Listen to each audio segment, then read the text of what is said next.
Thank you, everyone. Thank you, Alan, for the intro. 5 minutes. Wow, we've been trained on like 1 minute answers going forward. So if I talk too fast, just slow me down. Again, my name is Jeffrey Malick, and I'm running for a more inclusive, responsive, and transparent city of Santa Clarita. I've been watching, and I'm really sick of politicians kind of doing the self-interest thing and not really caring about the community. And when I mean community, I mean everybody. I have been an activist my whole life. I've never done the politician thing, but I realize I'm standing in the politician seat now, but at the same time, I'm going to remain an activist. And I want to make people comfortable with the word activist. Activist, in my mind, just means activism. It just means showing action, where actions speak louder than words. So my priorities are across the board, from affordable housing to protecting our local parks and environment, to upping the resources within our senior centers, to establish health care, even maybe a second hospital here, especially mental health care. I've been having nonstop conversations with veteran families because they've been given the runaround nonstop. I have a friend that had to go to San Diego just to do a sleep study, and he lives here in Santa Clarita. So I've been working with the CEO of a company called Veterans in Pain to work on that. I am also a member of PFLAG and the LGBTQIA rights and women's rights and extreme elitism within our community. All of it across the board is very important to me. My experience, I work as a chief of staff currently at one of the #1 recruitment firms in the world. So we place C-level, board-level people at companies like Google, Microsoft, across the board. And I work in the healthcare, human resources, as well as what's considered semiconductor industry. So I've dealt in human resources, I've dealt with board and investor relations, contracts, legal negotiations, really across the board there. I've been working full-time since I was in high school. I like to take pride in that. I like to consider myself like the kid that got out. I grew up in a bad neighborhood. I'm the first in my family to go to college, and I worked full-time since I was in high school. Started off as an admin assistant all the way to chief of staff today. So that's just a little background about who I am and some of the priorities that are so important to me. The thing that you will get about me is, yes, I am the progressive candidate. I'm not going to deny that whatsoever. But I just ask everybody to just remember, within the word progressive is one very important word, and that's progress. And I will listen to everybody, because that is the most important thing. And you'll hear me say it. You'll hear me say it in some of my answers to you. You'll hear me say it over and over again as many times as I am alive. When you're listening to somebody and you're thinking of the next thing to say while you're listening to them, what are you doing? Because it's not listening. That's a motto I live by, no matter what our beliefs are across the room from each other. And I will always live my life that way. I feel that the current council does not do that. I feel it lacks action. I feel that they are for themselves and not the community. So that's why I'm here. Yes, I'm not going to force my views on anybody. I'm going to just speak on behalf of a community and try to bring us closer together. That's why I'm here. So thank you. Elaine Ballas, and I'd like to know, there are 3 seats up for the taking, I guess. If you were to replace any one of the 3, if you can explain how your voice would differ if you replaced Marcia, Lorene, or Bill Miranda. Thank you for the question, Elaine. I'm actually going to bring a live example to this. Steve, Elaine, you were at the city council meeting last evening. So to be blunt, I would have voted no on that with the climate tech thing at the beginning. I would have also voted no on the policy change part. Let me explain why. Again, as I mentioned, I work as a chief of staff. I get that along the side of the room there are very trusted and hardworking employees of the city, without a doubt. They're there numerous hours of the day. I get that the city manager and city attorney work very hard. So there's a level of trust in between the city council, but trust and naiveness is, sort of starting to go hand in hand. They didn't receive the RFP. They haven't looked at the RFP. They haven't looked at the difference. 2 weeks, the interest rate is not going to change in 2 weeks. So me, and you'll hear me from last night to today. 10-year treasury. Yeah, but to your point, Steve, the community did not get the chance to review it. I believe that the community should always have a say. Okay, I believe that taking 2 weeks extra does not change anything. Yes, the interest rate may change and whatnot, but how do we know what we're really getting into? I would not vote on something unless I actually got to see every single thing, unless I got to read the entire RFP. Is that my buzzer? and then again, is that okay? Wait, he didn't answer my question because Steve interrupted. So to answer your question, Elaine, is I would approach it with more common sense, which unfortunately they misnamed is not very common. I wouldn't always be the yay guy. Everybody just says yay to each other. I would have no problem and no fear saying no to some things. Like last night, I asked them to quote the policy change I said, I bet you can't actually tell me what the policy change is and the changes to it. And I asked them to tell the audience.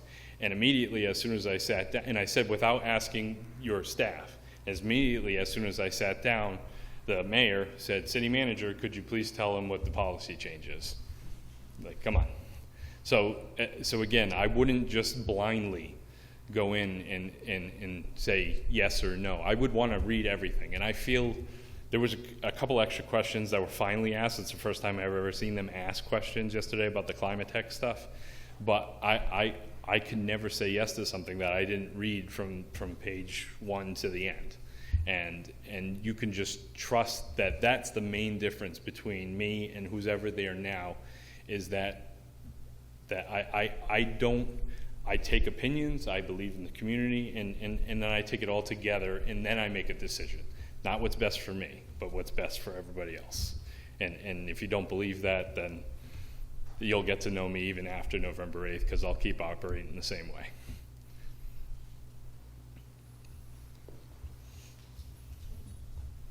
Good evening, and thanks for being here this evening, Jeffrey.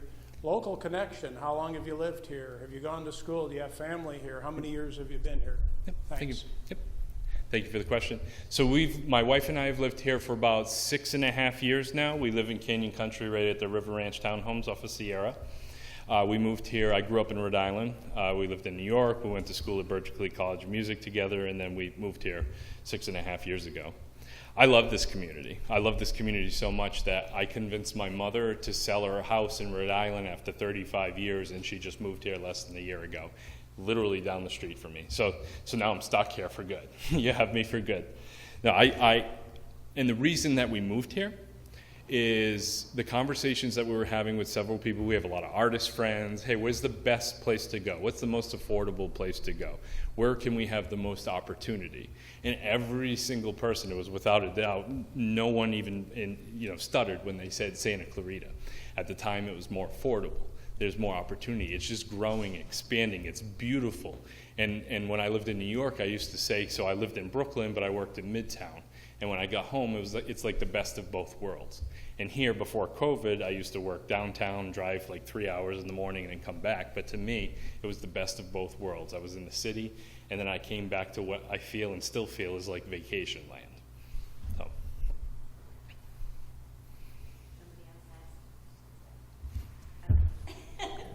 Coming from an artist community, there is absolutely nothing to do here. So I don't know why people told you to come to Santa Clarita, coming from Berkeley School of Music and Boston. But I asked the question last night and was like totally shut down as far as the New Year's Eve party. What would you do differently to bring an adult nightlife to Santa Clarita? Okay. So, well, to answer the first part of your question, why would I? The reason is money. Like, we still live paycheck to paycheck, and this at the time was, and it still is, it's just everything is rising, but everywhere else is rising too. It was affordability to live there. It was the attractiveness. You get more for your money when you're here. So the artist side of me feels you. I get it. You can go to Hollywood, and they've expanded their time to like 4 a.m. So what's the difference here? I've been to the Canyon a few times, but I think their concerts are done at like 10 o'clock. I've heard word that there is interest, I think from Bill Miranda, to build a performing center arena. So I'm not opposed to that, but I'm not for it at the same time. I think it would bring like huge traffic congestion. It would probably be a nightmare. So placement of it, but it would also bring jobs. But within that arena, you can likely have a complete section of bars and nightclubs that are monitored, security, everything. So that's one idea on that. Similar to LA Live? Yeah, I think so. Yeah. We live in the venues that Live Nation and House of Blues kind of do when they're tied to like venues like that. Sorry, Yeah, they are. Yeah, not out here, but I'm kind of talking like an East Coaster for a second. But that's one idea to do that. That comes also with businesses in I think their liquor licenses needing to get extended approval after certain hours and whatnot. I don't know if the city council necessarily has oversight on that, but if we do, I would absolutely look into that. I think that extends the revenue cycle within the daily revenue for all businesses, but it also brings about safety issue and how many police we have out there that are able to cover the events and things like that. So, but I don't think it's a bad idea.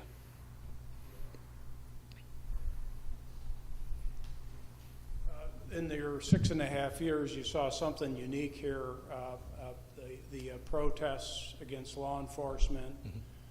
We're a law enforcement-rich community. How should our sheriff's department, our law enforcement, proceed forward in doing their job, and what changes would you make, and what are your feelings towards things that are happening now? Yep. Thank you for the question. Actually, very good timing on the question. I had about an hour-long phone call with Captain Diaz today. We were talking a lot about follow-up from the Chasing the High event on the drug awareness that we're doing, but mainly our conversation was about the MET team, the MET team. If you don't know what that is, it's the team that goes out to 911 calls. That's usually a social worker and an officer. So there's a mental health capacity to the phone call. That team has been around for quite some time, actually. And I was saying to the captain, I was like, you realize how great that is? That's the BIPOC community and and both sides of the aisle are screaming, oh, we need help with our community and respect law enforcement and respect the community. The MET team, I think, is something that everybody would get behind. It's great. It's a real, and even Captain Diaz was saying, the change in times that most of their responses are to school safety and mental health now. So to focus that team, I'd actually like to address your question a little further and just dive right into it. Do I say defund the police? No, I don't actually say that. I would like to change the narrative around that because I think we've hit a wall and it's going nowhere. I get the progressive side of it. One of the things I was thinking about, I was talking about this with my wife today after talking to the captain. I would change the word defund and change it to redistribute. So the captain was saying that there's 40 of the MET teams here, right, in the entire county. There's 12 of those teams spread out between Palmdale, Lancaster, and Santa Clarita. So they're spread very thin. They've done really well. There was about 17,000 calls this past year, and they answered about 7,200 of them, which is it's pretty good. But he said people will move on, they'll get promoted. it's really hard in a recruitment side of things to keep those officers in those roles. So I think they're about 30 million in the budget right now. I think if we redistributed some of that money there to that Met team, that would enable him to hire more people within that team, to disperse them more, to answer more phone calls that are related to mental health, and also the community. And we'll be honest, I want to bridge the gap between our law enforcement and our BIPOC community. Everybody wants to feel safe. I'm not saying the police officers need to go away whatsoever. I think we have a long way to bridge that gap, and I think that, and I was talking to Captain Diaz, and we both agreed this would be a great first step. And I talked about, I'm a member of the NAACP, we talked about maybe having that organization promote the Met team even more, and possibly, I didn't talk to him about redistributing funds whatsoever, to be clear on that. That's just an idea on my end that we could just move that over to that. So.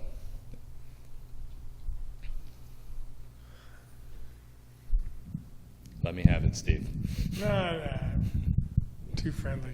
But one thing that really turns me off to you personally is bringing Planned Parenthood to Santa Clarita. Okay. Because me and my wife and family and my church, we support the pregnancy center. So when I go to the ballot, actually the first question is, their position on pro-life or pro-abortion. I would say pro-abortion. So, that's just a no-go. That's literally a no-go for me. Okay. It is a turnoff because I don't think we need Planned Parenthood here. I don't believe Planned Parenthood wants to come here because it doesn't fit their agenda. So, I don't understand why. Please explain why you are so in favor of bringing Planned Parenthood to Santa Clarita. Okay. That's a multi-level answer. So I'll give you a little history about me, Steve. I grew up in a very conservative family. I went to private Catholic high school. That probably says enough right there. So my views weren't always the views that I have today. I've had a long conversation about this with my wife, who is adopted from India, because you would think that somebody that is adopted would be pro-life completely, right? They wouldn't be here if they weren't adopted. But something very powerful she said to me was, I wouldn't want my birth mother's life to be so affected that she was forced to have me just because I'm here. And that I have no say in that. That's I wasn't adopted, but that's how she explained it. And it kind of hit me a lot on that, and she's explained that to me a few times over the years. So that's one level of it, one perspective of it. I haven't been to the SCV Pregnancy Center, so I can't really speak to their operations. But I've heard from the community that there's no support. It's just a force of the pregnancy, so there's no mental health side of the support or anything. Planned Parenthood is not just abortions. This is my why. There's a big, because you know my story, there's a big mental health component to it. I don't look at pro-life today because of how political it's become as pro-life. I kind of look at it as anti-choice. And I won't change my view on that because women are not given the resources. I mean, how many times I don't even know if there's still any diapers or formula available for women that were being forced to have their children. So to be blunt on the Planned Parenthood, it's not an abortion clinic to me. Yes, they offer that as a service, and I get, and I'm sympathetic. That's not the right word, not sympathetic. I understand where you're coming from. You mentioned from the church and everything, because I grew up as a Catholic. I made my confirmation and everything. Yeah. I did mention Yeah. church, because the church, Yeah. regardless of whether it's church, I believe it's barbaric. Yeah. I completely respect To your. suck a baby's brain. Yeah. I mean, are there any restrictions that on abortion, like 15 weeks or heartbeat or whatever. I mean, This is not a debate. Yeah, Would I you don't mind if I the ask que- you a question? Yeah, go ahead. What is your opinion and your position on the on the diversity roundtable? Yes. Man, have they messed that up. That's my opinion. I think the roundtable is an absolute necessity. However, the lack of communication on all fronts in creation of that roundtable has led to absolute chaos, I think. No matter what my views are on something, I still believe that everybody should be heard. That's the format of the city council meeting in the first place. I think that same type of format should be in the roundtable, to have it so you can't, and I'm speaking to what I've heard and seen, because I've tried to go to the past few roundtable meetings and I haven't been to one yet because they keep canceling it, which just speaks further. And I believe one of the council members who started the roundtable has now quit, which is very questionable because it's election season. I don't quit when the going gets tough. I listen and try to make things I better. think he was fired. Was he? Yeah. Well, I won't speak to him but You won't answer the question? I would essentially want to start at square one and recreate. I'm not saying let's remove those who have been, selected for the roundtable, but I'd like to recreate and restructure how the meetings are done with an agenda format and open to the community for certain conversations. I think what they meant to do was have an advisory committee, like maybe reporting on the findings that they see in the community. I'm not very sure, actually. I applied for it 2 years, my wife and I, and it wasn't very clear what the action was. And 2 years later, when I started coming to the city council meetings, I found out that roundtable actually still existed. So, and that's me, the progressive in the community, not even knowing about it. So I think that speaks a lot. So again, it's very important to have, I think that, but I think we need to restructure it so that, yes, all voices are heard. And to be clear on that, I'm not welcoming racism or anything like that within the comments. I'm just welcoming all voices to be heard so that an ultimate decision for any action can be made based on all the community listening. Well, thank you, Jeffrey. 20 minutes or 30 minutes, 20 minutes goes really fast. Right? Yeah, has it been 20 minutes? 20 minutes goes really fast. Yeah. So how about 5 minutes and you can sum up what you think? Yeah. Wait, can I ask one more question real fast? Please? One more question? Go ahead. Okay. Last night was evidence of the city selling us all out by $50,000, which is nothing in advertising. I mean, when Super Bowl commercials go for $1.5 million to $2 million for 30 seconds, $50,000 so that Kaiser Permanente can have its name, and they aren't the number one healthcare, whatever, what Marcia thinks. But how do you feel about the city kind of selling the taxpayers' dollars with no say? Okay, so the question, I got your question. I got your question. I think I know our question. How do you feel about the city selling advertising? Yeah. On our buildings. Yes, without a community say, like Yes. just approving it essentially without any kind of public hearing on it. And We have no say Yeah. in our buildings that we pay for, like the Cube Yeah. and the Yeah. Aquatic Center. so my answer to that type of question is always going to be the same. I honest to God don't understand why things are on the consent calendar without any communication. And to go further with that, I think they've tried to pretend they listen to that, put it on the consent calendar, open it up, and then just say, okay, when Steve and Elaine are done speaking, we're just going to vote yes on this anyways. And that's probably what they said in the background. I can't speak to what they're thinking, but that's honestly the feeling I have. In regards to sponsorship stuff, it's not that I'm against sponsorship. Sometimes it makes a lot of sense. Marcia said, hey, maybe we should charge more money than $50,000 since Kaiser Permanente makes millions.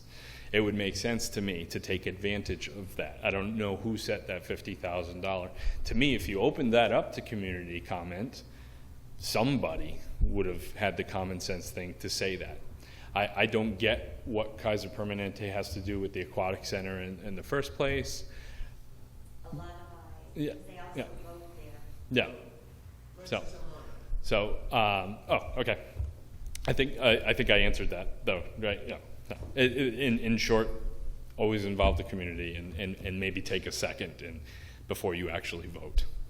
To sum up, Steve, I'll answer the end of your question with a promise I made at the beginning, that I'm here to listen to everybody. We may have different views on a lot of things, so I'd welcome you to coffee or lunch to talk further, if you're open to it, about the Planned Parenthood, and I'm willing to listen to your ideas and things about it. I'm not promising that I would change my mind or anything, but I'm here to listen, and I will always keep that promise, whether we have the same view or not. So to close up, I get that people have said, or you're going to be one person with a strong set of views versus another, 4 people with a different set of views. How are you going to get anything done? And then Bill Miranda constantly says, you need 3 votes on the council, and I think that's why they all always stick together and say, yeah. That's the problem. Yeah, I don't operate like that. I'm here to break down walls and change the narrative for the entire community. I've heard over and over from everybody on all sides that no one listens to them. So maybe if I start to say nay on a couple things, not just to say nay for the hell of it, but to say nay because it makes sense to say nay, maybe other council members will follow and say, hey, this makes sense. Oh, the community is actually responding to us because we've done this and it's positive. That's the kind of change I'm going to push. I get that one person can't change the world, right? I'm definitely going to make a dent. That's just who I am in nature. And I'm not just the guy. I get when I first came out, there was all the videos that were out about, fighting extreme elitism and things like that. But with my experience as a chief of staff, it's all the issues across the board. In my experience working I've worked with people from sales reps all the way. I used to work with the USO and worked with former President Obama's chiefs of staff and putting on the USO gala. So I've worked with board investors and many, I like to say I have a personality for everybody and some thick skin, because it takes a lot in that world to get through the day-to-day sometimes. With that experience I bring to that, I think that I can really get stuff done for the community, and just really break down walls, bring my experience to it, and bring humility to it, and start really listening to the community, because it's really not being done on any question that is asked, no matter what the topic. So that's my promise.